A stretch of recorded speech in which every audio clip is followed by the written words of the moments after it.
आज मैंने परमेश्वर से कुछ सवालात किए, कुछ पूछा अपने विषय में, और उस वक्त मुझे कोई जवाब नहीं मिला और ना ही मैंने उसको सुनना चाहा। मैं झट से उठकर वहाँ से चली आई वचन आप लोगों तक पहुँचाने के लिए जो मैंने दिन में लिखे थे। लेकिन वो परमेश्वर ने मुझे कहने के लिए नहीं कहा। मैंने जब अचानक से मैं आई, मैंने बाइबल खोला और मेरे सामने ये वचन आया। आमोस का जो 9 अध्याय है 15 में, इंग्लिश बाइबल मैंने खोला था, तो वहाँ पर ये लिखा है, I will plant them on their land and they shall never again be uprooted out of the land that I have given them. यह वचन पढ़कर और सुनकर ऐसा लगा कि शायद परमेश्वर ने मेरे सवालों का मुझे उत्तर दिया है। मैंने उनसे यही पूछा था कि कल मैंने उस पर विश्वास किया, उसने मुझे जो वचन दिया कि तुम जो भी करोगे तुम्हारी सभी कामों पर जो मैं आशीष दूंगा और वो सक्सेसफुल होगा, ठीक है। पर मुझे उतना ग्रोथ नहीं दिखा जितना मुझे आशा थी। तो तब मैंने उनसे पूछा कि क्या मेरी स्थिति ऐसी ही रहने वाली है, क्या मैं इससे बाहर नहीं निकल पाऊंगी, और मैं जो इस प्रकार बचपन से स्लेवरी की तरह जैसे जोसेफ को बेच डाला गया, मैं भी दूसरों के घर में दे दी गई, वहाँ से इस प्रकार ज़िंदगी मेरी कटती जा रही है। और जहाँ अभी मैं हूँ, मेरी तरह एक जेल की तरह मुझे लग रहा है, एक अनसेफ जगह मुझे लग रहा है जहाँ मुझे नहीं रहना है। और मेरी हालत ऐसी है जैसे जोसेफ की कि कोई उसकी मदद नहीं कर रहा था, सब लोग उसे भूल गए। और अब जो मेरी स्थिति भी ऐसी है कि कोई मेरी मदद नहीं कर रहा है और ना ही किसी ने मुझको याद रखा है, अपने लोगों ने जिनकी मैंने उनके बुरे वक्त में हेल्प की थी। और अब मेरा स्थिति ऐसा है कि मेरी एकमात्र उद्धार सिर्फ गॉड कर सकते, सिर्फ परमेश्वर कर सकते हैं। अगर वो करना चाहते हैं तो फास्ट कर सकते हैं। लेकिन मेरा ऐसा था कि कितना और समय लगेगा, कितना और टाइम लगेगा, कितना मैं और ये सब सहूं, और सहने से बाहर हो रहा है। जैसे यूसुफ 2 साल तक जेल में था, पूरा 2 साल लगे उसको वहां से निकलने में। मुझे कितना वक्त लगेगा, मैं कितने दिन तक यहाँ पर ऐसे रहूं। और मुझे नहीं लग रहा कि मैं ज़्यादा दिन तक यहाँ पर रह पाऊंगी, क्योंकि मेरा जो भी सफिशिएंट मनी है वो जल्द ही ख़त्म होने वाला है। और यहाँ पर मुझे उतनी सोर्स नहीं मिल पा रही है जिससे कि मैं मनी इनकम कर सकूं। तो मैं कहाँ जाऊँ, ये मैं सोच रही हूँ दादाजी के घर पे कुछ ट्यूशन वगैरह पढ़ाने की। लेकिन फिर भी वहाँ पर सिचुएशन ठीक नहीं है। सौतेली दादी माँ फिर से जो मैंने 5 साल या उससे भी ज़्यादा 6-7 साल मैंने झेला था जो कुछ, और अब वो मुझे दोबारा झेलना होगा। जब मैं ये सोचती हूँ तब मेरा दिमाग ही खराब हो जाता है कि मैं यहाँ से निकल कर वापस वहाँ पर क्यों जाऊँ। क्या परमेश्वर मुझे यहाँ से उस जगह तक नहीं पहुँचा सकती जो उसने मेरे लिए रखी होगी? क्या मुझे सफलता प्राप्त नहीं करवा सकते? क्या मेरे इस दुख के समय को मुझसे दूर नहीं कर सकते, और बदले में मुझे वो समय नहीं दे सकते जो मैं उनसे एक्सपेक्ट कर रही हूँ मतलब।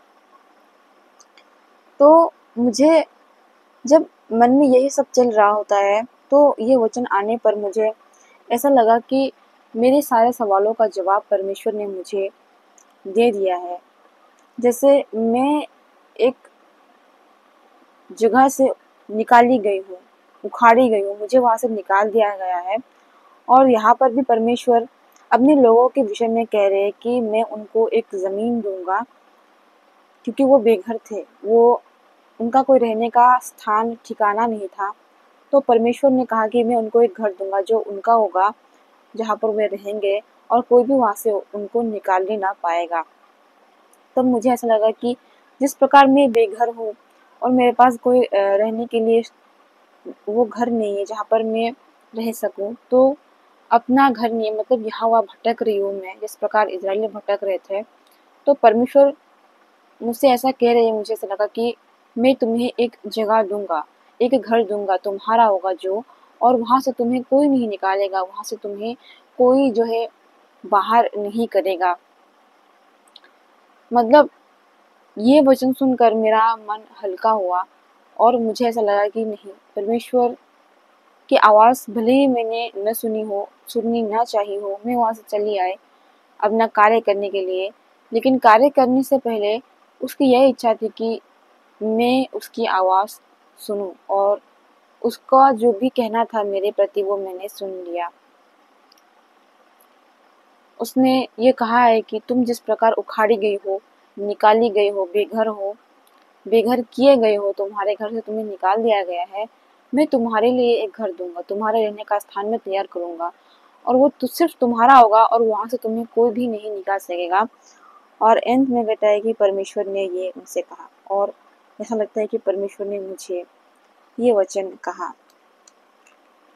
आई फील कि मेरी तरह बहुत सारे लोग हैं, ऐसा मैं अकेली नहीं हूँ कि मेरे साथ ही सिर्फ ऐसा हो रहा है। बहुत सारे लोग हैं जो लोग मेरी जैसी स्थिति से गुजर रहे हैं, वो लोग कमेंट में करते हैं कि सेम मेरे साथ ऐसा हो रहा है, सेम मेरे साथ ऐसा हो रहा है। तो मुझे लगता है कि कोई भी और भी लोग होंगे जो मेरी तरह बिगड़ होंगे, शायद वे लोग अपने घर में होकर भी अपने घर में नहीं है, उनको बहुत असुविधा, बहुत दिक्कत हो रही है, बहुत जो है अपनापन उनको वहाँ पर नहीं मिल रहा है, ऐसा उनके साथ पराया जैसा ट्रीट किया जा रहा है, उनको सबसे अलग ट्रीट किया जा रहा है, जो है उनको एक समान नहीं माना जा रहा है। एक घर में अगर किसी को कुछ खाने के लिए दिया जा रहा है तो उनको वो उतना नहीं दिया जा रहा है या फिर दिया ही नहीं जा रहा हो, ऐसा उनके साथ हो रहा हो, मतलब और वो उस चीज़ से पीड़ित है, वो उस चीज़ को सहन नहीं कर पा रहे हैं। जितना लोगों का अधिकार है उस घर में कि वो लोग ये कर सकते हैं, वो लोग ये खा सकते हैं, उनका उतना अधिकार नहीं है कि वो लोग ये छुए ये चीज़ और अपने मर्जी से कुछ करे उस घर में। और अगर वे कुछ चीज़ करते भी है तो वो भी उनसे छीन जाती है, वो चीज़ उनको करने के लिए नहीं दी जाती है और बार बार उनको टोका रोपी की जाती है। अगर देखते हैं कि वह पूरे टाइम बैठे हुए हैं तो उनसे वो चीज़ सहन नहीं होती है। इस तरह से बात करते हैं कि वह सिर्फ यहाँ पर सिर्फ और सिर्फ काम करने के लिए रखे गए हैं, वो लोग बैठे रहने के लिए नहीं रखे गए हैं। और कई बार अगर आराम से बैठकर थोड़ा-सा फ़ोन चलाते हैं या फिर कुछ समय के लिए सोने के लिए चले जाते हैं थक कर, तो भी उनके आँखों में वो पर्दा वो मतलब एक कांटे की तरह पड़ जाता है उनकी आँखों में, मतलब क्यों यह सोए इस समय में, दोपहर में इतना ही मतलब हो गया है कष्ट क्या। हमेशा मतलब टॉन्ट मार के, चित्कारी मार के उसको मतलब सुनाया जाता है सारी बातें और जो है जब आप कुछ आराम से थोड़ा-सा बैठे हो तो तब उसी समय आपको बार-बार पुकार जाता है। कुछ समय अगर आप परमेश्वर को देना चाहते हो या फिर सारा काम निपटा कर अगर आप थोड़ा-सा समय आपको बचा है, आप परमेश्वर में थोड़ा-सा मन लगा है तो उस वक़्त आपको बार-बार मतलब बुला-बुला कर आपका दिमाग खराब किया जाता है, जिस प्रकार मेरा है। कई बार मुझे ना बहुत ज़्यादा इरिटेट फ़ील होता है कि क्यों? क्या मेरे पास थोड़ा-सा शांति के लिए भी मैं समय नहीं है कि मैं परमेश्वर को दूँ या अपने साथ थोड़ा-सा मैं बैठूँ। यार क्या है ये? मतलब थोड़ा-सा मैं बैठ नहीं सकती है या कुछ काम नहीं करने बार-बार एक एक बार में एक क्यों नहीं बोल सकती? देख रही कि मैं कोई काम कर रही हूँ, बार-बार एक मतलब एक-एक करके तुमको बोला जाएगा ये करो।